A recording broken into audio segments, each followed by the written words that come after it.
ভালো লাগলো আপনাদের এই মাহফিল আয়োজন, ভালো লাগলো আপনাদের এই মাহফিল আয়োজন।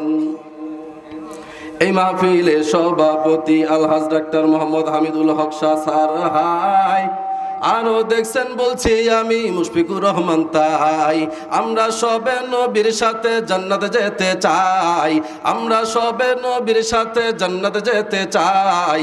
কারা কারা জান্নাতে যাইবেন হাতে লারা দেন সবাই, হাতে লারা দেন সবাই, হাতে লারা দেন সবাই, হাতে লারা দেন সবাই।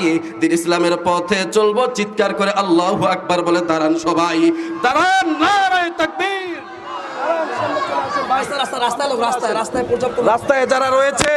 রাস্তায় যারা রয়েছেন কষ্ট করে সামনে চলে আসেন ভাই, এদিক সেদিক কোথাও থাকবেন না। আমাদের আলোচনা শুরু হয়ে গেছে, সুন্দর প্রোগ্রাম চলবে ইনশাআল্লাহ। দেখবেন রাস্তাঘাটে চলছে, ভলেন্টিয়ার ভাই যারা আছেন তাদেরকে ভিতরে পাঠিয়ে দেন, বাইরে যেন না থাকে। বসেন, সঙ্গীত চলবে না বন্ধ হবে? জোরে বলেন, চলবে না বন্ধ হবে?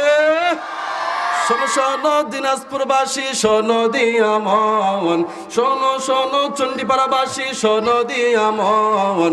ভালো লাগলো আপনাদের এই মাহফিল আয়োজন, ভালো লাগলো আপনাদের এই মাহফিল আয়োজন। এই মাহফিলে আনেওয়ালা মুসলমান সবাই, কারো গায়ে যে বিএমপি আর জামাত লেখা নাই।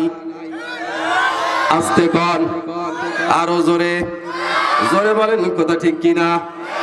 কারো গায়ে লেখা আছে, এটা কে? জোরে বলেন। কোরআনের মাহফিল মানে হলো মুসলমানদের একটা হার্টবিট আর কলিজার মাহফিল। জোরে বলেন, কথা ঠিক কিনা? এই মাহফিলে আনেওয়ালা মুসলমান সবাই, কারো গায়ে যে আওয়ামী লীগ আর বিএমপি গোনাই। সবাই আমরা আল্লাহর বান্দা জান্নাতে যাইতে চাই, সবাই আমরা আল্লাহর গোলাম জান্নাতে যাইতে চাই। কারা কারা জান্নাতে যাইবেন হাতে লারা দাও সবাই, হাতে লারা দাও সবাই, হাতে লারা দাও সবাই। দিন ইসলামের পথে চলবো জোরে আল্লাহু আকবার বলেন সবাই, আর একটু জোরে বলেন আল্লাহু আকবার। এবার আপনাদেরকে বলি, দুনিয়ার জমিনে রব্বে কারিম মানুষ পাঠিয়েছেন তিন শ্রেণীর। কয় শ্রেণীর? জোরে বলেন, কয় শ্রেণীর? এক শ্রেণীর হলো আমরা পুরুষ। আমরা কি? অন্য কেউ আছেন নাকি? হ্যাঁ, বিকল্পটা আমরা হইলাম পুরুষ। আর একটা জাত হলো, সেটা হলো মায়ের জাত, নারীর জাত। কথা বলেন ঠিক কিনা? আমাদের বলেন তো দেখি, প্যান্ডেল হয়েছে কয়টা? একটা কিসের আর একটা কিসের? যারা পুরুষ হবে তারা পুরুষ প্যান্ডেলে বসে ওয়াজ শুনবে, আর যারা মহিলা হবে মহিলা প্যান্ডেলে যাবে।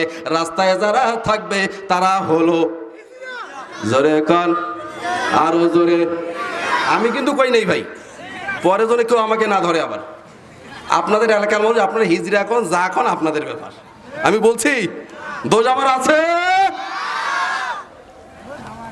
অতএব বলতে চাই, যারা রাস্তায় আছেন এদিক সেদিক ঘোরাফেরা করতেছেন, আর দেরি নয়, মাহফিলকে নষ্ট করবেন না।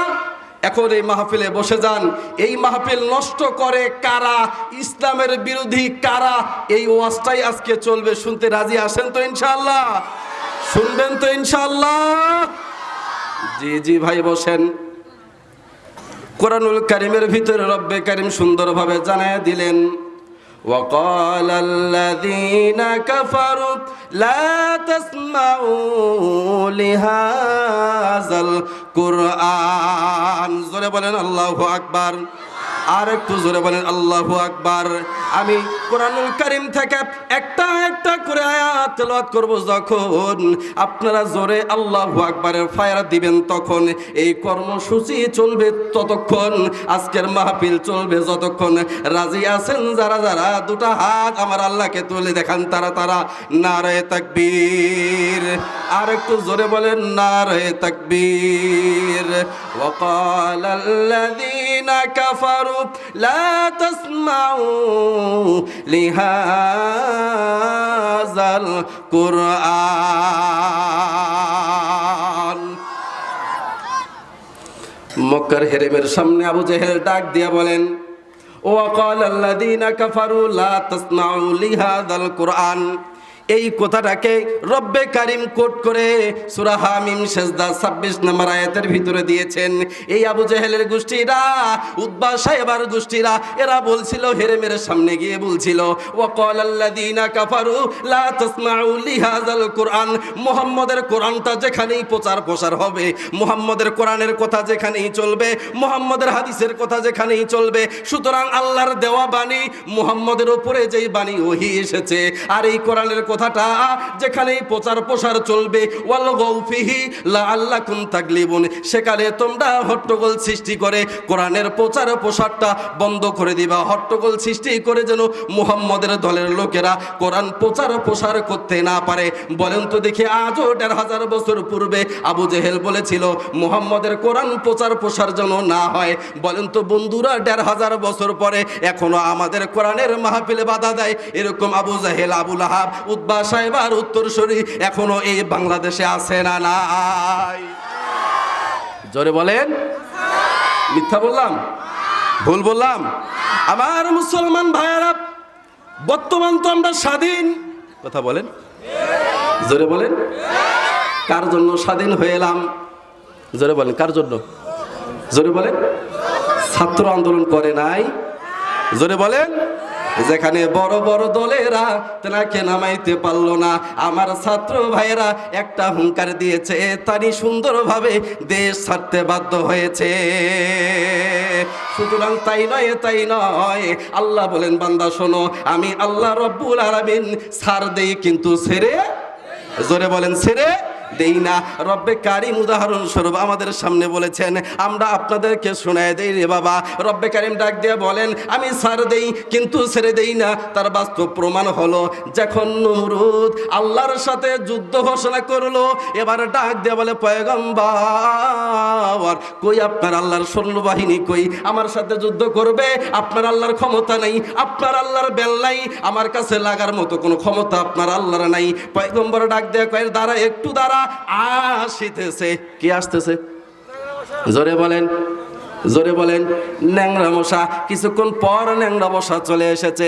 এবার আপনাদের কাছে একটা প্রশ্ন, আপনাদের কাছে একটা প্রশ্ন, মানুষ দুর্বল না মশা দুর্বল? কে দুর্বল? জোরে বলেন। হ্যাঁ, কেউ বলে মশা, কেউ বলে মানুষ। হ্যাঁ, কি কর, কে দুর্বল? মশা। ভাই, মশা দুর্বল, মানুষ যে কত বড় সবল, মানুষ যে কত বেশি সবল যে মশার ভয়ে মশারি টানাইয়া ভিতরে লুকাই থাকে। কথা কন, বলেন তো কে দুর্বল? জোরে কন। খলিকাল ইনসানু যায়ীফা। আল্লাহ আমাদেরকে দুর্বল করে বানাইছেন। কেন বানাইছেন? আল্লাহ নিয়ে যাবেন, দুনিয়ার জমিনে আমাদেরকে পাঠাইছেন। কেন?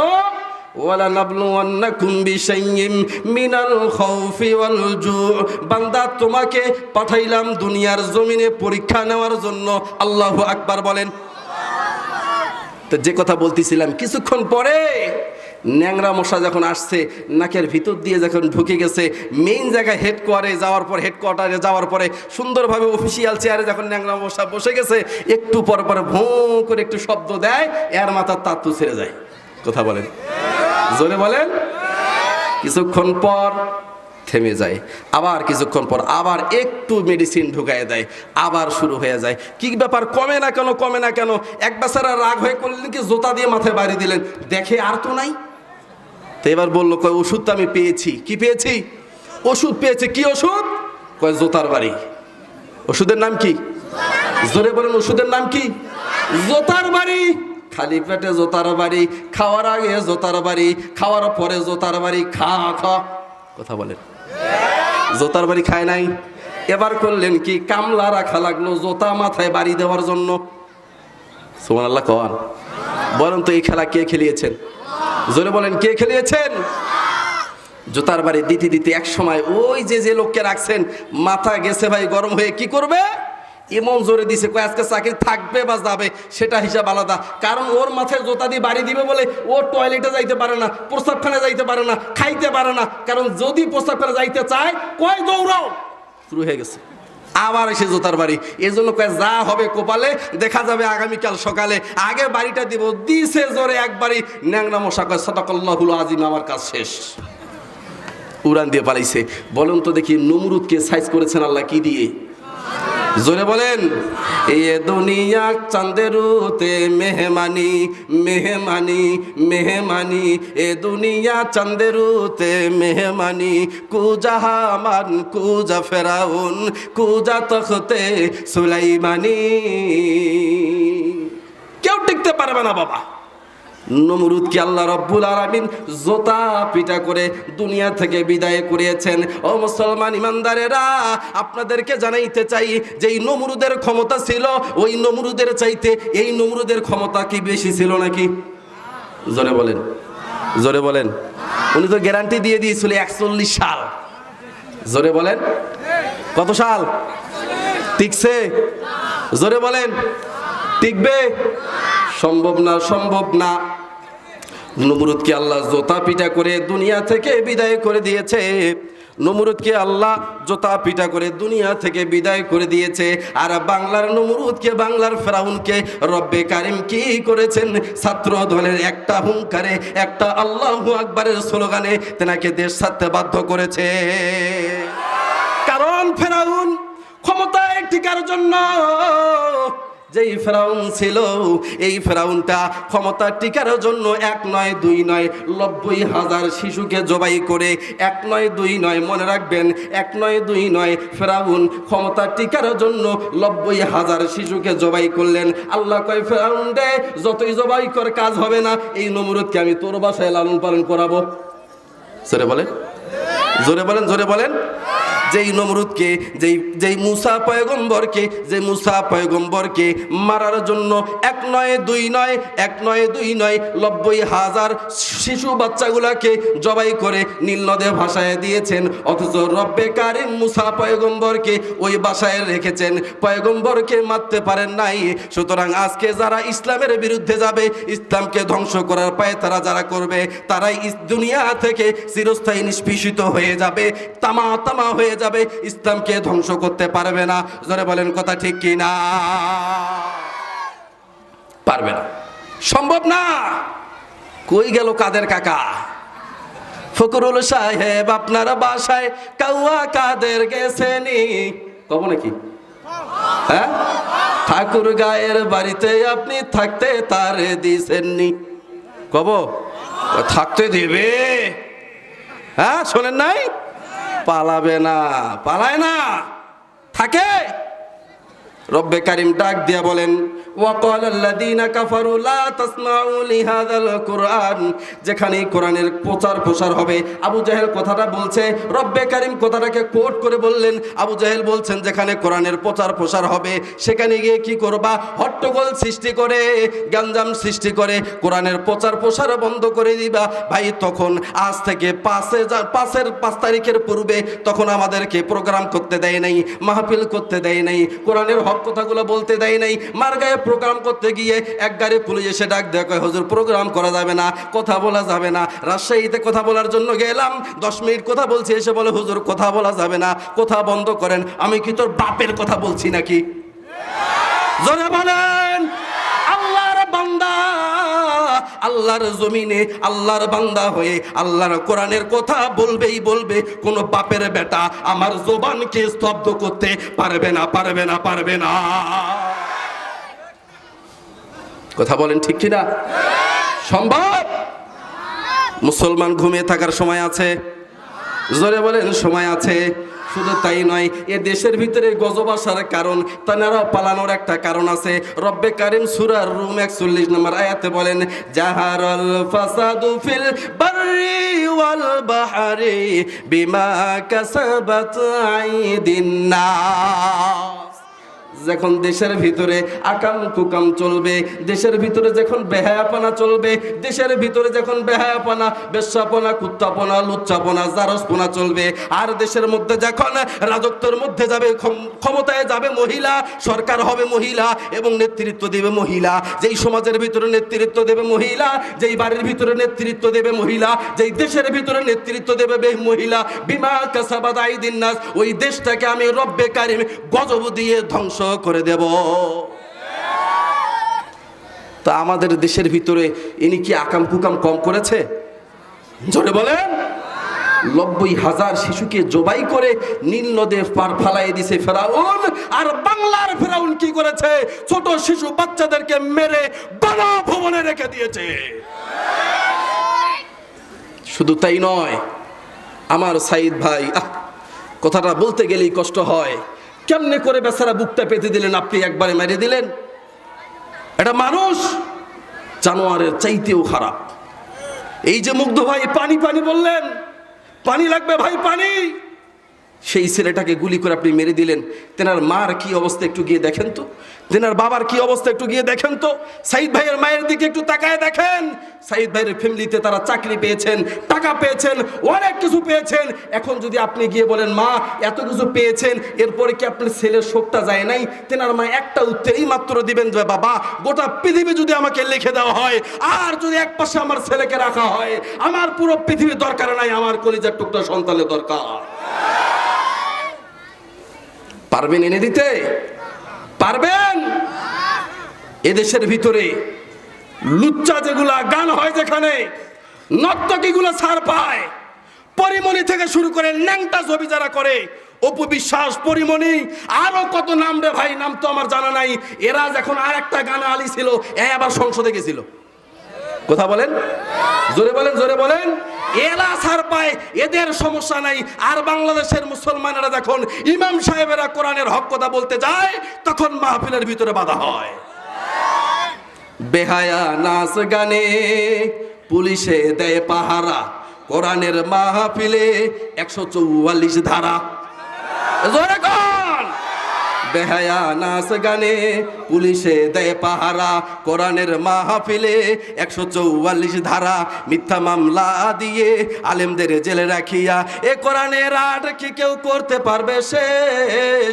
এটা কি ডিজিটাল বাংলাদেশ ভাইরে? এটা কি ডিজিটাল বাংলাদেশ? ধরে বলেন কথা ঠিক কি না? ডিজিটাল মানে কি? ঘড়ির কাঁটা এগিয়ে দেওয়া, পীর বাবার নামে মসজিদে খুরমা দেওয়া। ঘড়ি কাটে গিয়ে দেয় নাই? জোরে কর ভাই, কয়টা বাজে রে? কয় 9:30। কয় অরিজিনাল না ডিজিটাল? জোরে কর। ক্ষমতা পেয়ে অপব্যবহার করছে কি করে নাই?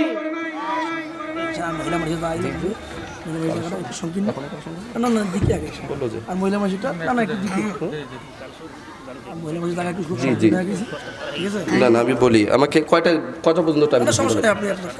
10:30। আচ্ছা ঠিক আছে, ইনশাআল্লাহ। মহিলা মা বোনেরা, আপনারা একটু এগিয়ে আসেন, এগিয়ে বসেন। আপনাদের জায়গা হচ্ছে না, আপনাদের জায়গাটা আর এক বোনকে ছেড়ে দেন। রব্বে কারিম আপনাকে জান্নাতে একটা বড় জায়গার ব্যবস্থা করে দিবে। বলেন না সুবহানাল্লাহ। একটু জায়গাটা ছেড়ে দেন, আর একটা বোনকে দেন। আর এখানে বাড়ির গল্প, নারীর গল্প, উকুন দেখা যা আছে বন্ধ করেন। আপনাদের ওখান থেকে আওয়াজ আসতেছে, ব্যাপক আওয়াজ আসতেছে।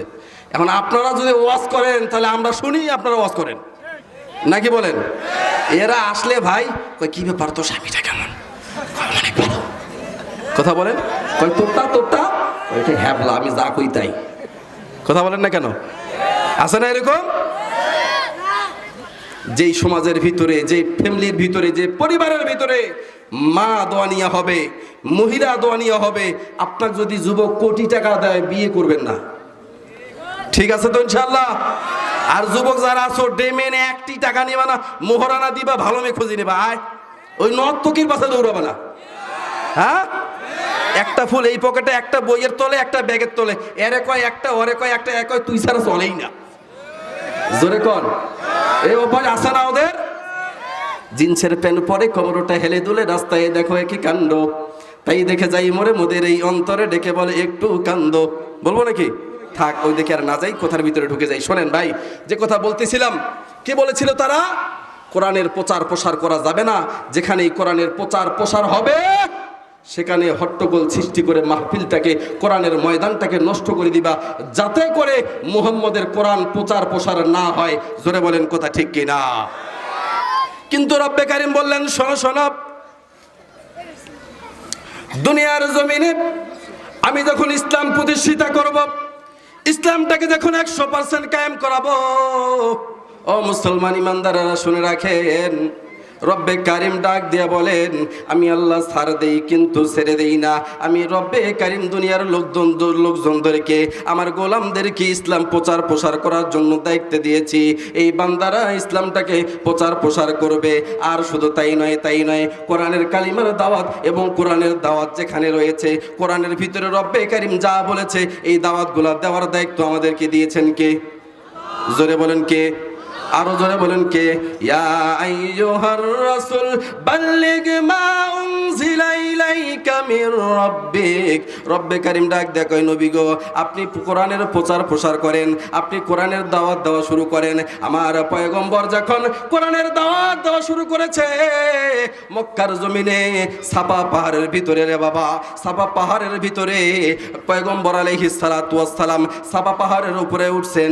উঠার পরে ডাক দিয়া বলেন, ইয়া সাবাহা, ইয়া সাবাহা, ইয়া সাবাহা, ও আমার কওমের লোকেরা, তোমরা এখানে একটু দাঁড়াও, একটু বসো, তোমাদের সাথে আমার কিছু কথা আছে, কথাটা একটু শুনে যাও। কি কথা আছে?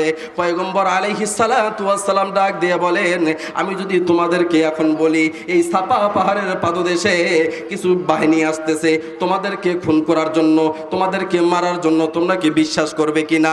আবু লাহাব, উতবা, সাহেবা, আবু জাহেল ডাক দিয়ে বলেন, মুহাম্মদ তুমি তো আল আমির, তুমি তো আস-সাদিক, তুমি তো সত্যবাদী, তুমি তো সত্য কথা বলো, সুতরাং তোমার কথা আমরা অবিশ্বাস করব এমনটা হতে পারে না। বরং তুমি যদি বলো সাফা পাহাড়ের পাদদেশে কিছু সৈন্য বাহিনী আমাদেরকে মারার জন্য আসতেছে, সেটাই বিশ্বাস করব। এবার পয়গম্বর আলাইহিস সালাতু ওয়াস সালাম ডাক দিয়ে বলতেছেন, শুনে রাখো রে, শুনে রাখো, আমি তাহলে তোমাদেরকে সত্য কথাটা বলে দেই। তোমরা যদি আজকে এই দেবীর পূজা, আগুনের পূজা, পানির পূজা করো, তোমরা কিন্তু জাহান্নামের ভিতরে যাবে। আর যদি দেবীর পূজা, আগুনের পূজা, মাছের পূজা, পানির পূজা, সূর্যের পূজা আর গাছের পূজা ছেড়ে দাও, রব্বে কারীম তোমাদেরকে জান্নাতে দিবে। দেওয়ার পূর্বে শুনে রাখো আবু জাহেল, উতবা, সাহেবা, শুনে রাখো, পূর্বের বাপ দাদার ধর্ম সব ছেড়ে দাও, আজকে আমার সাথে কালিমা পড়ে মুসলমান হয়ে যাও। লা ইলাহা ইল্লাল্লাহু মুহাম্মাদুর রাসূলুল্লাহ সাল্লাল্লাহু আলাইহি ওয়াসাল্লাম। এই কথা শোনার সাথে সাথে আবু লাহাব ডাক দিয়ে বলেন, এ মুহাম্মদ, তোকে তো এতদিন ভালো মনে করছিলাম, আজকে আমার বাপ দাদার ধর্মগুলা নষ্ট করার জন্য তুমি এই পায়তারা করতেছো। এই কথা বলার সাথে সাথে আবু লাহাব করলেন কি, বড় একটা পাথর নিয়ে এই পাথরটা এমন জোরে আমার পয়গম্বরের চেহারা দেখে নিক্ষেপ করেছেন। পয়গম্বর আলাইহিস সালাতু ওয়াস সালাম সেখানে সাফা পাহাড়ে দাঁড়িয়েছিলেন। রব্বে কারীম ডাক দিয়ে বলেন, আমার পয়গম্বরকে ঢিল মারবে? না না, এটা হতে পারে না। যখন এই পয়গম্বরকে ঢিল মেরেছে, পাথরটা পয়গম্বরের গায়ে না লেগে একটু ছিটকে আড়ালে গিয়ে পড়েছে। জোরে বলেন সুবহানাল্লাহ। শুধু তাই নয়, এবার রব্বে কারীম ডাক দেয়া বলেন, ও নবী, শুনে রাখো গো নবী, আপনার উপরে একটা ওহী নাজিল করে দিলাম গো নবী। তাব্বাত ইয়াদা আবি লাহাবিন ওয়া তাব, মা আগনা আনহু মালুহু ওয়া মা কাসাব। জোরে বলেন আল্লাহু আকবার। আমার পয়গম্বরকে রব্বে কারীম ডাক দিয়া বলেন, তাব্বাত ইয়াদা আবি লাহাবি ওয়া তাব, ধ্বংস হোক আবু জেহেলের দুটা হাত। তবে শুনে রাখেন মুসলমান, যখন পয়গম্বরকে রব্বে কারীম বলছেন, ইয়া আইয়ুহার রাসূল বাল্লিগ মা উনজিলা ইলাইকা মির রাব্বিক, আপনি কোরআন প্রচার প্রসার করেন। তবে শুনে রাখেন গো নবী, কোরআন প্রচার প্রসার করতে গিয়ে আপনি যদি কোরআনকে প্রচার প্রসার করেন, আপনার উপরে জেল আসবে। আসবে, আপনার উপরে জুলুম আসবে, আপনার উপরে নির্যাতন আসবে, আপনাকে মক্কা শহর ছাড়তে হতে পারে, আপনাকে মক্কা ছেড়ে অন্য কোথাও যেতে হতে পারে, আপনার পছন্দের শহর ছাড়তে হতে পারে। আমার পয়গম্বর ডাক দিয়ে বলেন, যদি জীবনও চলে যায় জীবন দিয়ে দিব, কোরআনের প্রচার প্রসার করব, এরপরেও বাতিল শক্তির কাছে মাথা নত করব না। ও মুসলমান ইমানদাররা শুনে রাখেন, আজকে যদি আমাদেরকে কোরআন প্রচার প্রসার করার জন্য হাজারো মানুষ, লক্ষ কোটি মানুষও যদি আজকে এসে মাহফিলে বাধা দেয় বা কোরআন প্রচার প্রসারের জন্য বাধা দেয়, আমরা কি করলাম? ইসলামকে ধ্বংস করার জন্য যদি কেউ পায়তারা করে আর আমরা ঘরে বসে থাকবো, মুসলিম বলে ঘরে বসে থাকবো, তা হবে না রে মুসলমান। কেউ যদি কোরআনের বিরুদ্ধে কথা বলে, কেউ যদি আমার নবীর বিরুদ্ধে কথা বলে, কেউ যদি আমার নবীর হাদিসের বিরুদ্ধে কথা বলে, কেউ যদি দ্বীনের বিরুদ্ধে কথা বলে, কেউ যদি মসজিদ মাদ্রাসার বিরুদ্ধে কথা বলে, কেউ যদি আলেমের উপরে আলেমের বিরুদ্ধে কথা বলে, কেউ যদি দাড়ির বিরুদ্ধে কথা বলে, ইসলামের বিরুদ্ধে কথা বলবে, এই কথা শোনার সাথে সাথে কাফনের কাপড় মাথায় বেঁধে জিহাদ করার জন্য প্রস্তুত আছেন কারা? দুটো হাত আমার আল্লাহকে দেখায় দেন তারা।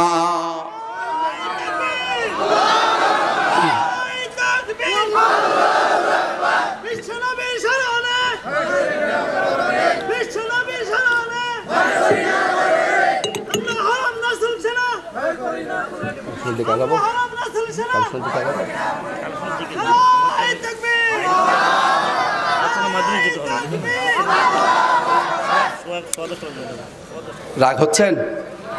কিছুক্ষণ চলবে? থাকবেন না ভাগবেন? কতক্ষণ থাকবেন? হ্যাঁ হ্যাঁ, ফজর আমার অবাকাল মাহফিল আছে, আপনারা থাকেন, আমি যাব। আপনি থাকেন, প্রধান মেহমান আছে, ওনাকে যদি টানি থুবার পারেন আলহামদুলিল্লাহ, খুব ভালো। না বলবেন হুজুর থাকবেন যেহেতু ফজর পর্যন্ত চলুক, নাকি বলেন? হ্যাঁ না ভাই, গভীর রাতে মাহফিল করে ফজরের নামাজ কাজা, এরকম 100 লাখ মাহফিল যদি এক পাল্লায় দেওয়া হয়, ফজরের একটা সিজদা আর এক পাল্লায় দেওয়া হবে, ওজন করে দেখা যাবে 1 লাখ মাহফিলের চাইতে ফজরের একটা সিজদার দাম অনেক বেশি। এজন্য এটাও ঠিক থাকা লাগবে, ওটাও ঠিক থাকা লাগবে। জোরে বলেন ঠিক কিনা? ভাইরে কি আর বলি, এই কোরআনের কথা বলতে গিয়ে কত যে সমস্যা। বলেন তো আমাদের কালিমা কয়টা? জোরে কর, জোরে বলেন। প্রথম কালিমা কি? লা ইলাহা ইল্লাল্লাহু মুহাম্মাদুর রাসূলুল্লাহ। এই কালেমাটা ছোটখাটো কালেমা আপনি মনে করবেন না। যদি একবার পড়েন লা ইলাহা ইল্লাল্লাহ মুহাম্মাদুর রাসূলুল্লাহ, এই কালেমার ভিতরে বলা আছে, একবার যদি কেউ বলে লা ইলাহা ইল্লাল্লাহ মুহাম্মাদুর রাসূলুল্লাহ, এ সুদ খাইতে পারবে না, ঘুষ খাইতে পারবে না, জেনা ব্যভিচার করতে পারবে না, অন্যায় করতে পারবে না, মানুষের জমি দখল দিতে পারবে না, মেয়েকে ঠকাইতে পারবে না, বাবাকে ঠকাইতে পারবে না, আত্মীয় স্বজনদেরকে ঠকাইতে পারবে না, এবং তারা কি করবে? সমাজে কোনো অপকর্ম করতে পারবে না, নামাজ ছাড়তে পারবে না, রোজা ছাড়তে পারবে না, ফরজ হজ ছাড়তে পারবে না, যাকাত ছাড়তে পারবে না। এক কথায় কোরআনে যা আছে তাই করতে হবে, একটু এদিক ওদিক হওয়া যাবে না। জোরে বলেন। কিন্তু বর্তমান কালিমাটা আমাদের ডাবল হয়ে গেছে। জোরে বলেন, জোরে বলেন ঠিক কিনা?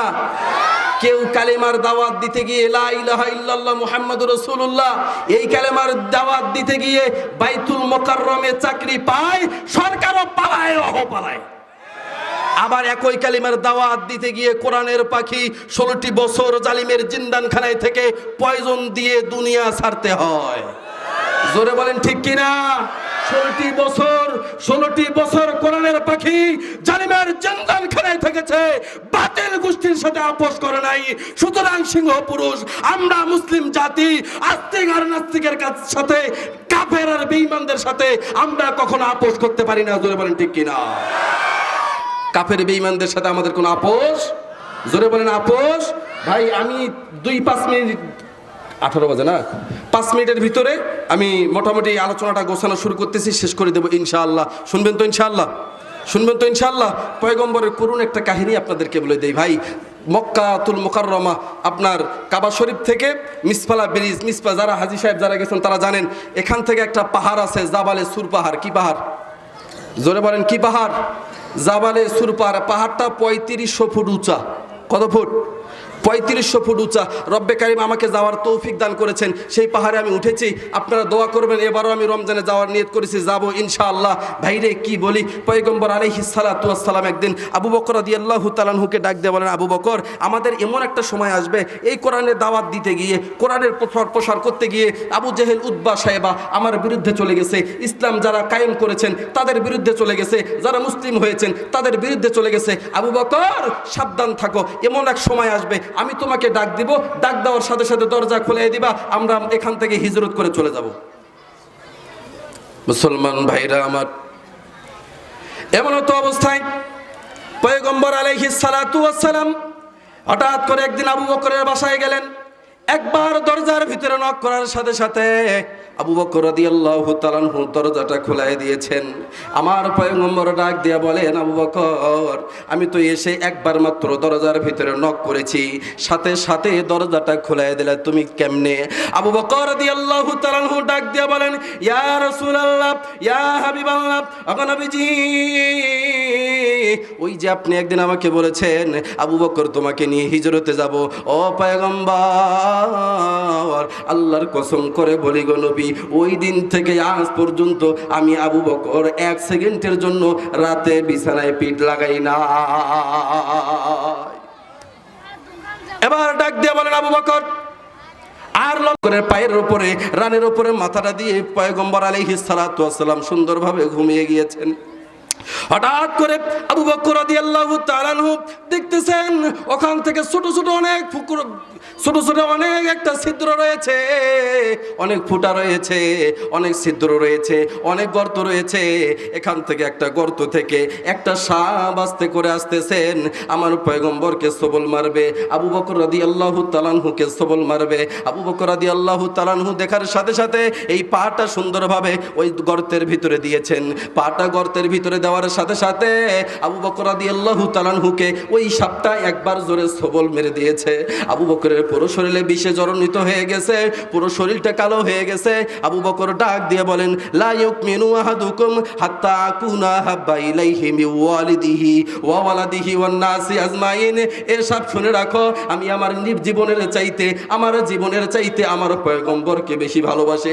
অতএব সাপ শুনে রাখো রে, সাপ শুনে রাখো, একবার নয়, দুইবার নয়, তিনবার নয়, 10 বার নয়, 1000 বারও যদি আমার পায়ে সবল মারো আর আমার দেহে যতক্ষণ রক্ত থাকবে, আমি আবু বকর গর্ত থেকে পা সরাবো না, আমার পয়গম্বরকে সবল মারতে দেব না। জোরে বলেন সুবহানাল্লাহ। আমার মুসলমান ভাইয়েরা, নবীকে বাঁচানোর জন্য তারা জীবন দিয়েছেন। মুসলমান, আমার পয়গম্বর টের পেয়েছেন। এবার আবু বকর কান্না করতে করতে যখন পুরো শরীরের ভিতরে বীজ উঠে গেছেন, আবু বকর রাদিয়াল্লাহু কান্না করতেছেন, চোখ থেকে পানি পড়তেছে, এক ফোঁটা চোখের পানি আমার পয়গম্বরের মুখ মোবারকে পড়ে গেছেন, গাল মোবারকে পড়ে গেছেন।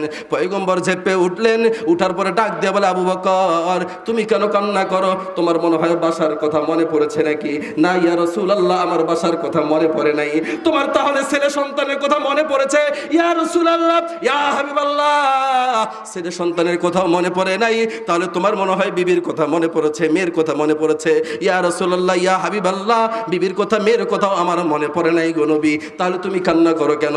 ডাক দিয়ে বলে, ইয়া রাসূলুল্লাহ, ইয়া হাবিবাল্লাহ, এই যে গর্ত থেকে একটা সাপ উঠে আসলে গো নবী, এই সাপটা আসার পরে আমার পায়ে একবার, দুইবার নয়, তিনবার সবল মেরেছে, আমার পুরো শরীরটা একবারে বিষে জর্জরিত হয়ে গেছে, শরীরের রক্তগুলো কালো হয়ে গেছে।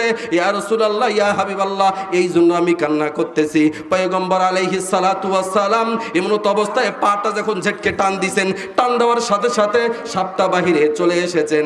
এবার পয়গম্বর আলাইহিস সালাতু ওয়াস সালাম যখন সামনে দাঁড়ানো, সাপটা ডাক দিয়ে বলেন, আসসালাতু ওয়াসসালামু আলাইকা ইয়া রাসূলুল্লাহ, আসসালাতু ওয়াসসালামু আলাইকা ইয়া হাবিবাল্লাহ। আমার পয়গম্বর আলাইহিস সালাতু ওয়াস সালাম ডাক দিয়ে বলে, সাবরে, তুই আমার সাহাবীকে সবল মারবি, আমার সাহাবীকে তুই কামড় মারবি, আর আমি কি করব?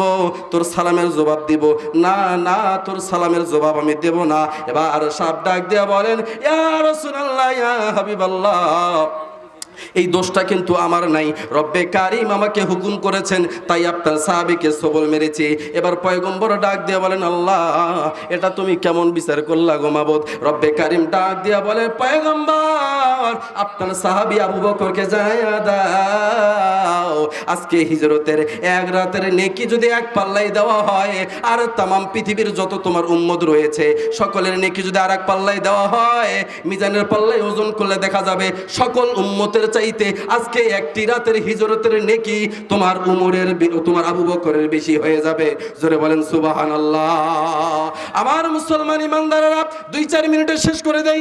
আমার ভাইরা, পয়গম্বর আলাইহিস সালাতু ওয়াস সালাম মক্কা থেকে মদিনার ভিতরে হিজরত করবেন। এবার রব্বে কারিম ডাক দেয়, কয় নবী গো, এই যে একটা রুট হয়েছে, এই রুটের ভিতরে তুমি চড়ে মক্কা থেকে মদিনার ভিতরে চলে দাও। তবে পয়গম্বর শুনে রাখেন, মক্কা থেকে মদিনা যাওয়ার পরে এই উটটা যেখানে শুয়ে পড়বে সেখানে আমি আল্লাহর ঘর মসজিদে নববী তৈরি করবে। বলেন সুবহানাল্লাহ। কি বলেছে? এই উটটা যাওয়ার পরে যেখানে ব্রেক দিবে ওইখানেই মসজিদে নববী, ওইখানেই তোমার আমি আল্লাহর একটা ঘর তৈরি করবা। বলেন তো দেখি, রব্বে কারিমের কথা আমার পয়গম্বর শুনবে কি শুনবে না? কার ঘর বানাইতে বলছেন? জোরে বলেন, কার ঘর? এই মসজিদ বানাইতে বলছেন। বলছেন কি বলেন নাই? অবশ্যই বলছেন। কি করেছেন? উটটা যাওয়ার পরে, ভাই সময় নাই, সংক্ষেপে বলে দেই। উটটা যাওয়ার পরে মসজিদে নববীর যে স্থানটা, সেখানে গিয়ে উটটা বসে গেছে। জোরে বলেন না সুবহানাল্লাহ। আর একটু জোরে বলেন সুবহানাল্লাহ। উটটা যখন ওখানে গিয়ে বসছে, বসার সাথে সাথে একটু কথা কম বলি, 5 মিনিট আমি ভিতরে যাই, একটু কথা কম বলি। যে কথা বলতেছিলাম, উটটা কি করেছেন? মসজিদে নববীর ভিতরে গিয়ে সেখানে কি করলেন? মসজিদে নববীর যে স্থানটা, ওখানে গিয়ে শুয়ে পড়েছেন। পয়গম্বর চিন্তায় পড়ে গেলেন, এই জায়গায় যেহেতু উটটা শুয়ে পড়েছে, অতএব রব্বে কারিম এখানে আমাকে মসজিদে নববী বানার অনুমতি দিয়েছে। বলেন না সুবহানাল্লাহ। এখন এই জায়গাটাকে আর খোঁজ করা লাগবে কি লাগবে না? এমন তো অবস্থায় পয়গম্বর আলাইহিস সালাতু ওয়াস সালাম ওখানকার একজন ব্যক্তিকে ডাক দিয়ে বলেন, ভাই এই জায়গাটার মালিককে? ওই লোকটা ডাক দিয়ে বলেন, ইয়া রাসূলুল্লাহ, ইয়া হাবিবাল্লাহ, এই জায়গাটার মালিক হলো 2টা ইতিম ছেলে, একটার নাম হলো সাহেল আর একটার নাম হলো সোহেল। তেনার বাবা দুনিয়ায় বেঁচে নাই, তেনার মা বেঁচে আছে। ডাক দিয়ে বলেন, সাহেল এবং সোহেলকে ডাকায় নিয়ে আসো। সাহেল এবং সোহেল যখন চলে এসেছে, আসার পরে ডাক দিয়ে বলেন, ইয়া রাসূলুল্লাহ, ইয়া হাবিবাল্লাহ, জি বলেন, কি বলতে চান বলেন। এবার আমার পয়গম্বর ডাক দিয়ে বলেন, সাহেল এবং সোহেল, তোমার যে জায়গাটা, এই জায়গার ভিতরে আমার রব্বে কারিম মসজিদে নববী বানার জন্য বলেছেন। অতএব আজকে তোমার জায়গাটা আমি তোমার কাছে চাই, জায়গাটা তুমি বিক্রি করবে কিনা সেটা বলে দাও। ডাক দিয়ে বলে, ইয়া রাসূলুল্লাহ, ইয়া হাবিবাল্লাহ, এই জায়গাটা বিক্রি করব কিনা আমার মায়ের কাছে একটু শোনা লাগবে। সাহেল এবং সোহেল ছোট্ট মানুষ, 2টা ভাই মায়ের কাছে গেলেন। ডাক দিয়ে বলে, মা, মক্কা থেকে একজন নবী এসেছে, তার নাম হলো মুহাম্মদ। তিনি এসে আমাকে সাহেল এবং সোহেল আমাদের 2 ভাইকে ডাক দিয়ে বলেন, আমাদের জায়গাটাতে নাকি তিনি কি করবেন? মসজিদে নববী বানাবেন। তিনি আমাদের জায়গাটা কিনতে চায়। তিনি আমাকে বলছেন কত টাকা হলে জায়গাটা বিক্রি করে দিব। এবার তেনার মা ডাক দিয়ে বলে, সাহেল এবং সোহেল রে, আমি তো তোমার মা, তোমার উপরে জুলুম করতে পারি না, তবে এই সম্পত্তিটা তোমার বাবা তোমাদের 2 ভাইয়ের নামে লিখে দিয়েছে। আজকে তোমরা যদি চাও এই সম্পত্তিটা কি করবা? তোমরা যদি চাও এই সম্পত্তিটা পয়গম্বরকে মসজিদে নববী বানার জন্য দানও করে দিতে পারো এবং টাকার বিনিময়ে বিক্রি করে দিতে পারো। তবে সাহেল এবং সোহেল শুনে রাখো, আমাকে মোহরানা বাবদ তোমার বাবা আমার যে জায়গাটুকুন দিয়েছে, এই জায়গাটুকুন আমার পয়গম্বরকে গিয়ে বলবা যে আমার মাকে মোহরানা স্বরূপ আমার বাবা যে জায়গাটুকু দিয়েছেন, ওই জায়গাটা মসজিদে নববী বানার জন্য আপনাকে আমার মা দান করে দিয়েছে। জোরে বলেন সুবহানাল্লাহ। এবার সাহেল এবং সোহেল 2 ভাই চলে এসেছে পয়গম্বরের সামনে। ডাক দিয়ে বলে, ইয়া রাসূলুল্লাহ, ইয়া হাবিবাল্লাহ, আমরা 2 ভাই এসে গিয়েছি। এবার ডাক দিয়ে বলেন, তোমরা কি জায়গাটা বিক্রি করবে? কত টাকা নিবে বলো। এবার ডাক দিয়ে বলেন, আমরা কোনো টাকায় জায়গাটা বিক্রি করতে পারবো না গো ইয়া রাসূলুল্লাহ। তাহলে তোমরা কি নিতে চাও? কয়, পৃথিবীর কোনো বিনিময়ে জায়গাটা আমরা বিক্রি করব না। তাহলে কি করবা? এবার ডাক দিয়ে বলে, আবু বকর, উমর রে, শুনে রাখো, এই জায়গাটার দাম কত একটু বলো দেখি। আবু বকর ডাক দিয়ে বলেন, ইয়া রাসূলুল্লাহ, ইয়া হাবিবাল্লাহ, মক্কা নগরীর ভিতরে ঘুরে দেখলাম এই জায়গাটার দাম হলো 10 দিরহাম। কত দিরহাম? 10 দিরহাম। আমার পয়গম্বর ডাক দিয়ে বলেন, আমার সাহাবারা কে রয়েছেন? 10 দিরহাম টাকা আজকে দিবেন, আল্লাহর ঘর মসজিদে নববী তৈরি করব। 10 দিরহাম টাকা কোন সাহাবী আছেন যে আজকে সাহেল এবং সোহেলকে 10 দিরহাম টাকা দিয়ে আজকে জায়গাটা কিনে নেব? কে রয়েছেন? বা 2 জন 4 জন 1000 2000 1 রিয়াল 2 রিয়াল এরকম করে করে 1 দিরহাম 2 দিরহাম করে করে 10 দিরহাম টাকা রেডি করো। পয়গম্বর আলাইহিস সালাতু ওয়াস সালাম এই কথা বলার সাথে সাথে আবু বকর ডাক দিয়ে বলেন, ইয়া রাসূলুল্লাহ, ইয়া হাবিবাল্লাহ, আপনাকে কালেকশন করার দরকার নাই। এই মসজিদে নববী জায়গাটা কেনার জন্য আমি আবু বকর একাই 10 দিরহাম টাকা দান করে দিব। জোরে বলেন সুবহানাল্লাহ। সাহেল এবং সোহেল ডাক দিয়ে বলেন, ইয়া রাসূলুল্লাহ, ইয়া হাবিবাল্লাহ, আপনাদের টেনশনের কারণ নাই। আমি সাহেল এবং আমার ভাই সোহেল, এই দুইটা ভাই আমরা দুই ভাই মসজিদে নববী যেহেতু তৈরি হবে আর আপনি পয়গম্বর যেহেতু বলছেন জায়গাটা আপনার লাগবে, অতএব আমরা সাহেল এবং সোহেল দুইটা এতিম সন্তান আপনাকে মসজিদে নববী বানার জন্য আমাদের দুই ভাইয়ের জায়গাটা আপনাকে দান করে দিলাম। সুবহানাল্লাহ বলেন। শুধু তাই নয়, ইয়া রাসূলুল্লাহ, আমার যে মা রয়েছে, আমার মা বলেছে যে আমার বাবা যে সম্পত্তিটুকু মোহরানা স্বরূপ আমার মাকে দিয়েছে, এই মোহরানা স্বরূপ এই জায়গাটাও আমার মা আপনার মসজিদে নববী বানার জন্য আপনাকে দান করে দিয়েছে। জোরে বলেন সুবহানাল্লাহ। আবু বকর দিয়েছে কত দিরহাম? জোরে বলেন কত দিরহাম? সাহেল এবং সোহেল দুই ভাই কি দিয়েছেন? জোরে বলেন কি দিয়েছেন? জমি দিয়েছেন। তেনার মা মোহরানা সত্ত্বে যে জমি পেয়েছেন সেটাও দিয়েছেন। কি দেন নাই? কি বানার জন্য? আস্তে কর, পাবলিক সালাক। কি বানার জন্য? আস্তে কর, জোরে বলেন কি বানার জন্য? আমাদের মসজিদ বানার দরকার আছে না নাই? কিছু মুনাফিক আছে, এই মসজিদ না বানাইয়া মসজিদ ভাঙার চিন্তাধারা করে। আস্তে কন, আসান এরকম মুনাফিক? সব শেষ, একটু ঈদের গোস্তর জন্য রে ভাই মসজিদটা ভেঙে দিল। অথচ তারা মসজিদ কেনার জন্য আবু বকর রাদিয়াল্লাহু তাআলা আনহু 10 দিরহাম টাকা একাই দেওয়ার জন্য প্রস্তুতি নিয়েছেন। শুধু তাই নয়, সাহেল এবং সোহেল দুই ভাই কি করেছেন? এই জায়গাটা পয়গম্বরকে দান করে দিয়েছেন মসজিদে নববী বানার জন্য। শুধু তাই নয়, তেনার মা মোহরানা স্বরূপ টাকাগুলো দিয়ে দিয়েছেন, মোহরানা স্বরূপ যে জায়গাটা সেটাও দিয়েছেন। এবং আমার সেই কি বলেন খাদিজাতুল কুবরা রাদিয়াল্লাহু তাআলা আনহা ইসলামের জন্য পয়গম্বরকে দিন প্রতিষ্ঠার জন্য যত সম্পদ তেনার ছিল সব কিছু পয়গম্বরের পায়ে লুটে দিয়েছেন। জোরে বলেন সুবহানাল্লাহ।